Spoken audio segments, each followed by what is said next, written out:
तो प्यारे बुजुर्ग और दोस्तों, मेरे गौसे पाक, सुभान अल्लाह, नाम भी इतना प्यारा है गौसे पाक का। खाली गौसे पाक का नाम सुने तो तन बदन में खुशी हो जाती है, राहत और सुकून नसीब हो जाता है। अल्लाह ने गौसे पाक को शान का मालिक बनाया है। बेशक, सुभान अल्लाह। मुरीदी ला तखफ अल्लाहु रब्बी। और गौसे पाक देखो कैसा करें, मुरीदी, ए मेरे मुरीद, गौस गौस होके करे मेरे मुरीद, मेरे मुरीद, गौस कह रहे मेरे मुरीद, और आप बोलेंगे मेरे गौसे पाक। जब ये रिश्ता बन जाएगा ना, खुदा की कसम जन्नत के हकदार बन जाएंगे। मुरीदी ला तखफ, मेरे मुरीद मत घबरा, ला तखफ मत घबरा, मत डर, अल्लाह रब्बी, अल्लाह मेरे साथ है, अल्लाह मेरा रब है। मैं अपने रब से कहकर तेरी मगफिरत करा दूंगा, तू टेंशन मत ले, मैं हूं ना। सुभान अल्लाह, सुभान अल्लाह। आशिको, नमाज व इबादत, रियाजत व तखवे के बाद जब तुम सजदों में सर रख के रोते हो, अल्लाह मगफिरत कर दे, गौसे पाक सहारा दे रहे हैं, मैं हूं तो परेशान मत हो। सुभान अल्लाह, सुभान अल्लाह अल्लाह, सुभान अल्लाह। तो अब आओ जरा गौर करते हैं, मेरे गौसे पाक सरकार सिर्फ 7 साल की उम्र के, कितने साल के? 7 साल, सिर्फ 7 साल के। बस अल्लाह अल्लाह। एक मैदान में खड़े ऐसे बॉल लेके खेल रहे हैं, ऐसे यूं खेल रहे हैं, सुभान अल्लाह, गेंद लेकर खेल रहे हैं। तो उधर से एक बुढ़िया गुजर रही है, वो बुढ़िया है और उसके साथ एक खातून है, दोनों गुजर रहे हैं और वो बुढ़िया रो रही है। गौसे पाक सरकार की जैसे नजर पड़ी बुढ़िया रो रही, तो आपने बॉल को अपने हाथ में पकड़ लिया और कहा, माई क्यों रो रही है, माई क्यों रो रही है? तो कहा, बेटा तू बहुत छोटा है, मेरी प्रॉब्लम नहीं समझ सकेगा। बोले माई बता दे क्यों रो रही है, बताने में तेरा क्या जाता है, क्या प्रॉब्लम है बता। तो कहा, बेटा तू बहुत छोटा बच्चा है, तू मेरा मसला नहीं समझ सकेगा। माई को मालूम नहीं था ये गौसे पाक है, वो तो रास्ते से गुजरते गुजरते उसकी मुलाकात हो गई। काश कभी ऐसी मुलाकात हमारी भी हो जाए। सुभान अल्लाह, सुभान अल्लाह। नहीं सुना है आप हर आशिक के घर तशरीफ लाते हैं, कभी हमारे घर भी हो जाए चरागा या रसूल अल्लाह, सुभान अल्लाह, कभी मेरे घर भी हो जाए चरागा या रसूल अल्लाह, सुभान अल्लाह। तो प्यारे बुजुर्ग, आशिकों के घर आका भी आते हैं, आका का नवासा भी आता है। गौसे पाक आशिकों के घर आशिकों की महफिल में तशरीफ लाते हैं। तो सरकार गौसे पाक रज़ी अल्लाह ताला अन्हु खड़े हैं, बस माई गुजर रही है रोते रोते। गौसे पाक ने कहा, माई बता दे क्यों रो रही है? कहा, बेटा तू छोटा है, मेरी प्रॉब्लम नहीं समझ सकेगा, मेरा मसला नहीं समझेगा। बोले माई बताने में तेरा क्या जाता है, बता दे। बार बार इसरार किए, क्योंकि गौसे पाक को उस बुढ़िया का रोना नहीं देखा जा रहा था। सुभान अल्लाह। तो माई ने कहा, देख बेटा, ये जो खातून मेरे साथ है ये मेरी बहू है, और इसकी शादी हुई एक अरसा गुजर गया, बड़ा जमाना बीत गया, और ये मेरी बहू माँ नहीं बन रही है, मेरा बेटा बाप नहीं बनता, इनको औलाद नहीं है, ये बे औलाद है। मैंने इनके सारे इलाज करवा दिए, बड़े बड़े अतीबा से इनका इलाज करवाया, इनको औलाद नहीं हो रही। बिल आखिर मैं परेशान होकर फुला बुजुर्ग की बारगाह गई थी, जो साहिबे मुराकबा बुजुर्ग हैं। इस जमाने में उनकी विलायत का डंका बज रहा है, सारे लोग उनकी विलायत पर मुसल्लम हैं। मैं उस बुजुर्ग की बारगाह में गई थी और उनसे गुजारिश की कि सरकार जरा देखे मेरी बहू के मुकद्दर क्या लिखा है।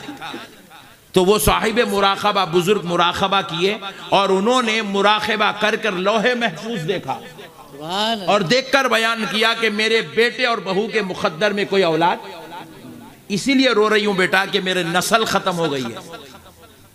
अल्लाह अल्लाह, पहले के लोग कितने प्यारे थे, देखो नस्ल खत्म हो गई तो रोते थे, और आजकल के लोग इतने खतरनाक है, प्रेग्नेंट हुए तो नस्ल खत्म कर रहे हैं, नौज़ बिल्लाहि मिन ज़ालिक।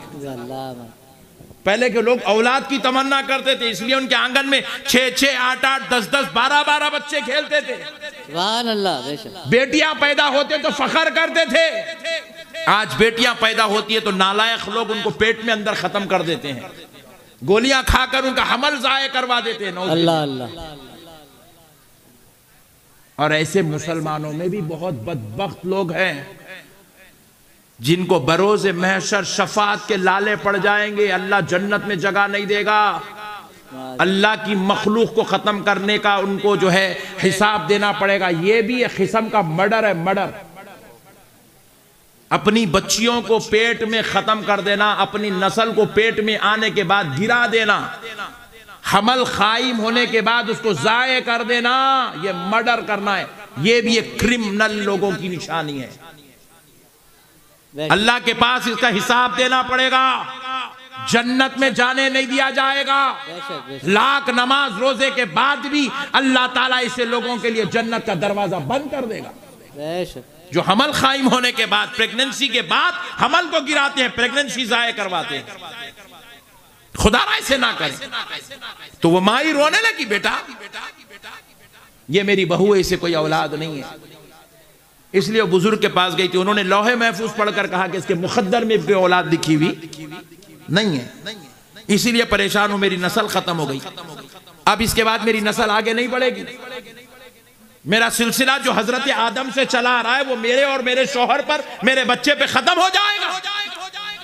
हमारी नस्लें जो हजरत आदम से चली आ रही वो यार रुक जाएगी। अल्लाहु अकबर कबीरा। तो हजरत गौसे पाक रहमतुल लिल आलमीन का नवासा है। सुभान अल्लाह। हुजूर हजरत गौसे पाक ने कहा माई बस इत्तीच बात। सुभान अल्लाह। बोले बेटे तुझे इत्तीच लग रही है, मेरी नस्ल खत्म हो रही है, मेरा हसब नसब का सिलसिला रुक गया और तुझे इतनी लग रही है। कहा मैं इतनी तो बात है, तुझे औलाद नहीं है, बस इतना ही ना। सुभान अल्लाह। तुझे पोतरे नहीं है, इतनी बात ना। तेरे आंगन में खेलने के वास्ते तुझे कोई, तेरी आंखों की ठंडक नहीं है, इतनी बात है ना। कहा बस इतनी बात है। तो कहा माई जा परेशान मत हो, अल्लाह तुझे 11 पोतरे अता करेगा। सुभान अल्लाह। सुभान अल्लाह। सुभान अल्लाह। पूरे डॉक्टर्स के लुक़मे जड़ी बूटियां, हलवे, टॉनिका, शरबता पूरे पिला दी थी उन्हें। सुभान अल्लाह। और जाके मुकद्दर भी दिखा के लाई थी, वहां लिखा हुआ नहीं था औलाद का होना। इधर मेरे गौसे पाक बोले सुभान अल्लाह। सुभान अल्लाह। अब हुआ क्या, रोने वाली मुस्कुराना शुरू कर दी। छोटे बच्चे के मुंह से बात अच्छे दिखते देखो। बाज मर्तबा बच्चे अपने बोले अब्बू, बोलते अल्लाह पूरी थकन उतर गई रे बाबा। सुभान अल्लाह। मेरा तो मामला ऐसी है भाई, अब आप लोगों का क्या है वो अल्लाह बेहतर जानता है। मेरे गौसे पाक सुभान अल्लाह, सरकार गौसे पाक ने कहा माई जा अल्लाह तुझे 11 पोतरे अता करेगा। और वो बेचारी जो सारे दवाएं खिला चुकी, इलाज करवा चुकी, वो बेचारी जो वली से जो है मुराकबा करवा कर लोहे महफूज छगाल डाली। अब गौसे पाक ने कहा माई अल्लाह तुझे 11 पोतरे देगा। गई खुशखबरी लेके, दूसरे ही महीने में गुड न्यूज। सुभान अल्लाह। परेशान हो गई, बोले इतने साल से इलाज कराई कुछ नहीं हुआ, बुजुर्ग से मुराकबा कराई, अल्लाह के वली हैं, सच फरमाए मुकद्दर में औलाद नहीं है, और ये बच्चा बोला 11 पोतरे होंगे, पहले की खुशखबरी नसीब हो गई। सुभान अल्लाह। तो सोचने लगी वो बच्चा कोई मामूली बच्चा नहीं है। सुभान अल्लाह। वो बच्चा कोई मामूली बच्चा नहीं है, वो बड़ी शान वाला, अजमत वाला, रुतबे वाला है। उसकी जुबान में ये तासीर है, वो कहता है तो औलाद हो जाती है। और वो अब माई पलटकर उसी इलाके में दोबारा 1 महीने के बाद दौड़ती दौड़ती आई, आकर उस बच्चे को ढूंढने लगी। लोगों से कहती है एक बच्चा था, वो ऐसा था, वो इतना था। लोग पूछे नाम क्या था, बोले नहीं मालूम। वालिद का नाम क्या था, बोले नहीं मालूम। फिर ढूंढ किसको रही है, जा घर को। परेशान हो गई, ढूंढते रही, वो बच्चा ना मिला, चले गई। और इधर गौसे पाक सरकार के खौल के मुताबिक 1 साल बाद 1 बच्चा, दूसरे साल बाद दूसरा बच्चा, 11 साल में 11 बच्चे। इधर गौसे पाक की उम्र 18 साल हुई। आप बगदाद की जामा मस्जिद में खड़े होकर ऐलान विलायत फरमा रहे हैं, कदमी हाज़िही अला रक़बती कुल्ली वली अल्लाह, मेरा ये कदम सारे औलिया अल्लाह की गर्दनों पर है। जैसे ये ऐलान विलायत निकला, सारे बगदाद में धूम मच गई। सारे आशिकाने रसूल, बंदगाने खुदा गौसे पाक से मुलाकात के लिए आ रहे हैं। सब एक दूसरे को खुशखबरियां सुना रहे हैं। अब्दुल कादिर जिलानी ने अपनी विलायत का ऐलान किया है। ये आवाज दौड़ते दौड़ते, घूमते घूमते उस बुढ़िया के कानों तक पहुंची जो 11 साल से सरकार अब्दुल कादिर जिलानी को ढूंढ रही है। जब उसने सुना कि वो नौजवान है जो ऐलाने विलायत कर रहा है, उसकी उम्र 18 साल है जो ऐलाने विलायत कर रहा है। तो बुढ़िया समझ गई ये कोई और बच्चा नहीं है, ये वही बच्चा है जो मुझे 11 पोतरों की खुशखबरी सुनाया था, जिसके कहने से मेरे आंगन में 11 पोतरे खेल रहे हैं। कहा अब तो पकड़ लूंगी, अब अब्दुल कादिर को नहीं छोड़ूंगी। दौड़ते दौड़ते मेरे गौसे पाक के पास आई, सरकार गौसे आजम के कदमों में गिर गई। सरकार गौसे पाक को पकड़कर कहने लगी, ऐ अब्दुल कादिर बस एक मसला सुन। माई बता क्या मसला पूछना चाहती है? कहा अब्दुल कादिर बस इतना बता। सुभान अल्लाह। ऐ बगदाद के शहंशाह बस इतना बता। ऐ अल्लाह के प्यारे बस इतना बता। ऐ वलियों के सरदार बस इतना बता कि मैंने देखा है एक अगर सच्चा होता है तो दूसरा गलत होता है। ये पहली बार ऐसा हुआ है 2 सच्चे एक जगह जमा हो गए। सुभान अल्लाह। कहा माई क्या कह रही है?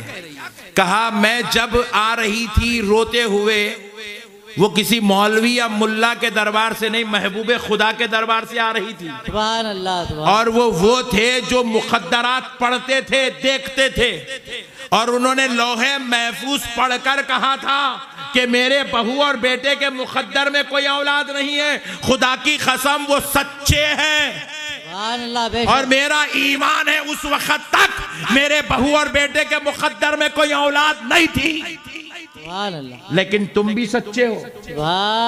तुमने कह दिया 11 पोतरे होंगे तो 11 पोतरे हो गए। बताओ 2 सच्चे एक जगह जमा कैसे हो गए? एक कह रहा है नहीं है, दूसरा कह रहा है हो जाएंगे। तो कहा मसला क्या है? तो कहा माई सुन, कसम रब्बे जुल जलाल की, तेरे मुकद्दर में उस वक्त तक कोई औलाद नहीं थी।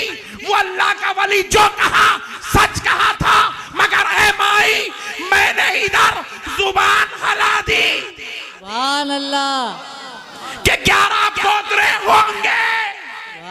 तो रब ने ऐलान कर दिया फरिश्तों लिख दो, क्योंकि मेरे अब्दुल कादिर ने जुबान हला दिया। सुभान अल्लाह। नारे तकबीर, नारे हैदरी, कोस का दामन, खोजा का दामन। अल्लाह अल्लाह, ये गौसे पाक है। सुभान अल्लाह। सुभान अल्लाह। आज़म है। सुभान अल्लाह। सुभान अल्लाह।